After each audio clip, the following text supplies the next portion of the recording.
नमस्कार दोस्तों, इस वीडियो में हम लोग बात करेंगे टाइप्स ऑफ हैकर्स के बारे में। मैं जानता हूँ इसके बारे में पहले बात की हुई है, जैसे ब्लैक, वाइट और ग्रे, ये तीन मेन प्रकार के होते हैं, लेकिन इसके अलावा भी काफ़ी कुछ टर्म्स यूज होते हैं, उसके बारे में आपको जानना ज़रूरी है। तो जो मैंने पहले बताया था वो सब तो ठीक है, यहाँ पर कुछ और टर्म्स भी यूज होते हैं। सबसे पहला जो है स्क्रिप्ट किडीज।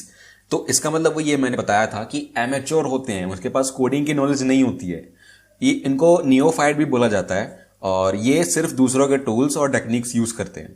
इनका मतलब मकसद क्या होता है, जो बच्चे लोग होते हैं ना, या जो टीनेजर्स होते हैं, कुछ पता नहीं है, मतलब बस रोल मारना है लोगों के सामने, या किसी लड़की को या किसी लड़के को इम्प्रेस करना है, उनकी कोई क्रश है उनको इम्प्रेस करना है, तो उसके लिए ये बताते हैं कि ले मैंने वाईफाई हैक कर दिया, ये देखो मैंने वाईफाई का पासवर्ड दिया, मैं फ्री में यूज़ कर रहा हूँ, मैं कोई गेम हैक कर रहा हूँ, देखो मेरा सब कुछ मैं अलग तरीके से यूज़ करता हूँ, मैं देखो मेरा क्या रोल है यहाँ पे, आप लोग नहीं कर सकते।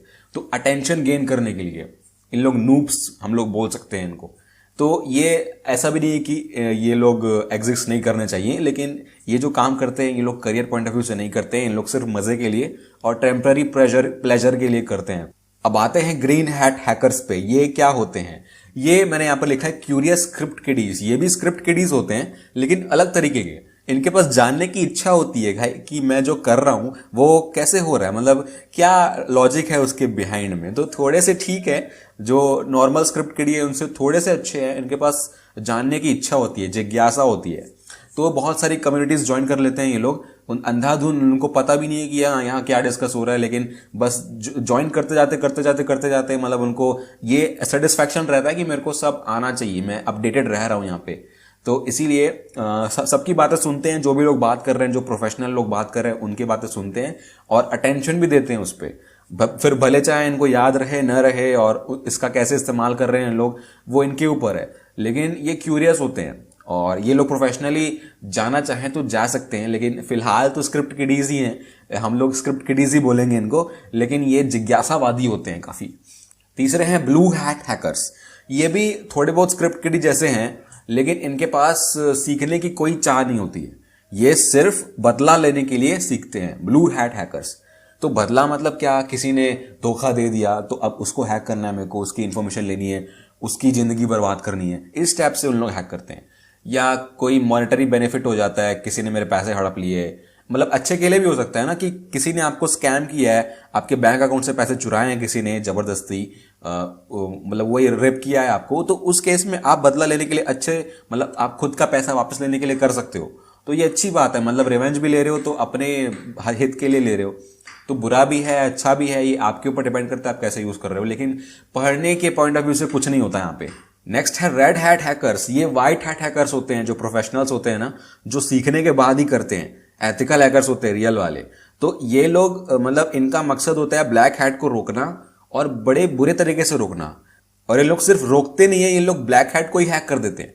मतलब एथिकल हैकर्स क्या होता है, डिफेंस करते हैं ना, वो ज्यादा कुछ काम करते नहीं, बस बचे रहो ब्लैक हैट से, उनका ये मकसद रहता है। लेकिन रेड हैट क्या करते हैं लोग, मतलब टूट पड़ते हैं ब्लैक हैट्स पे, बहुत मर्सीलेस होते हैं उन लोग, मतलब उनको छोड़ेंगे नहीं, इतना मतलब बर्बाद कर देंगे ब्लैक हैट वालों को, एकदम उनके पीछे पड़ जाते हैं। तो ये रेड हैट होते हैं, अच्छे होते हैं, लेकिन कुछ ज्यादा ही मतलब दिमाग खराब कर देते हैं लोग ब्लैक हैट का। और अब आते हैं एक्टिविस्ट पे। ये एक इंपॉर्टेंट टर्म है। ये इसका मतलब ये है, जो अगर एक्टिविस्ट सुना होगा आपने, एक्टिविस्ट क्या होते हैं, ये कुछ कॉज के लिए, मतलब कुछ इशू रेस करने के लिए या किसी पॉलिटिकल या सोशल कॉज के लिए काम करते हैं। जैसे हमको कोई आवाज उठानी है किसी मुद्दे के ऊपर, तो हम लोग गवर्नमेंट के तरफ अपना मैसेज पहुंचाने के लिए हम लोग बहुत सारे रैली निकालते हैं, कैंपेन्स निकालते हैं।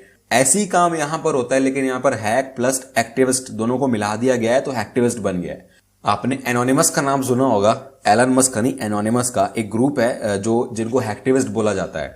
मतलब गवर्नमेंट वेबसाइट्स को हैक करते हैं, बहुत सारे मास डॉस अटैक्स करते हैं ताकि एक वॉइस उठा सकें, एक जनरल पब्लिक का इशू है उसको गवर्नमेंट तक पहुंचाने के लिए यूज करते हैं। ये कई केसेस में अच्छा होता है लोगों के लिए, लेकिन गवर्नमेंट के लिए जो लॉस और लेगेसी जो पॉलिसीज होते हैं उनके खिलाफ काम करते हैं ये कई केसेस में, क्योंकि अलाउड नहीं होता है गवर्नमेंट के द्वारा जो आप चीज कर रहे हो, जो वेबसाइट्स को हैक कर रहे हो, वो सब यहाँ पर अलाउड नहीं होता है। लेकिन ये लोग पब्लिक के हित में काम करते हैं, इसलिए ज्यादा कोई इनको कुछ बोलता नहीं है। इन लोग कैसे करते हैं, जैसे वेबसाइट्स को हैक कर लिया, मतलब डिफेसमेंट कर लिया वेबसाइट का, वेबसाइट के फ्रंट पेज में अपना मैसेज लिख दिया और काफी सारे हजारों वेबसाइट्स में ऐसे ही कुछ एक मैसेज डाल दिया और अपना लोगो डाल दिया। तो आखिर में कहीं ना कहीं गवर्नमेंट को पता चलता है, उन्हीं के वेबसाइट्स को या उन्हीं के पेजेस को वो लोग मतलब अपने कंट्रोल में लेते हैं या फिर काफ़ी चीज़ें करते हैं उनके तरफ ये मैसेज पहुंचाने के लिए। और कई केसेस में ये लोग सिस्टम को ठप कर देते हैं, जैसे मतलब सिस्टम को बंद कर देते हैं और उसको यूजेबल नहीं छोड़ते हैं। तो उस केस में गवर्नमेंट को ना चाहते हुए भी उनके तरफ मुड़ना पड़ता है, उनको एड्रेस करना पड़ता है और ध्यान देना पड़ता है। और सिर्फ गवर्नमेंट नहीं, काफ़ी बड़ी बड़ी ऑर्गेनाइजेशंस को भी ये टारगेट करते हैं। जैसे कोई पर्टिकुलर कोई मतलब फीस बढ़ा रहा है, एजुकेशनल इंस्टीट्यूशंस हो गए या मेडिकल इंडस्ट्री, फूड इंडस्ट्री, तो हर किसी के अपने अपने इश्यूज होते हैं, तो उनको इन लोग रेज करते हैं। मतलब करियर पॉइंट ऑफ व्यू से नहीं करते हैं, मतलब जो जनरल पीपल के लिए सही है उन लोग अपनी मांगे भी रखते हैं खुद से, जो उनकी पूरी हो, तो अपने फायदे के लिए भी करते हैं, ऐसा नहीं है। अब विजल ब्लोअर्स की बात करते हैं। ये सीक्रेट एजेंट्स होते हैं। आपने एडवर्ड स्नोडेन का नाम सुना होगा, तो आपको पता होगा कि वो विजल ब्लोअर था जिसने एनएसए के सीक्रेट मार्स सर्वेलेंस प्रोजेक्ट्स को उसने रिवील किया था पूरी दुनिया के सामने। तो बहुत बड़ा इश्यू हुआ था। ये जो विजल ब्लोअर्स होते हैं ना, ये एक सीक्रेट इंफॉर्मेशन को सीक्रेटली रिवील करते हैं। इनसाइडर थ्रेट्स होते हैं, मतलब आपकी कंपनी के अंदर ही अंदर कोई आपका एक एम्प्लॉय है जो आपकी इंफॉर्मेशन लीक कर रहा है या जो आपके खिलाफ काम करने में मदद कर रहा है, तो वो आपके लिए इनसाइडर थ्रेट है। थ्रेट मतलब नुकसान है, मतलब डेंजर है आपके लिए। इनसाइड डेंजर है, आपके अंदर ही वो एक डेंजर है। तो स्ट्रेटेजी होती है उसकी एक, मतलब जो बाकी लोग पकड़ ना पाए। कंपनी के अंदर रह के ही काम करता है, एक स्पाई की तरह काम करता है, लेकिन आपको ऐसा लगता है कि वो आपका एम्प्लॉय है। हाँ, होता है सच में आपका एम्प्लॉय, लेकिन बेसिकली वो किसी और के लिए काम कर रहा है, आप बोल सकते हो।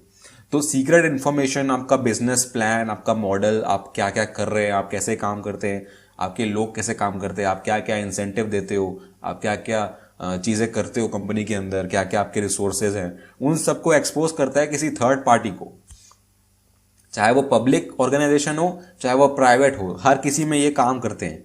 और इन लोग जनरली गवर्नमेंट के द्वारा हायर किए जाते हैं या ऑर्गेनाइजेशंस के द्वारा हायर किए जाते हैं ताकि कंपीटेंस इन लोग का बढ़ सके।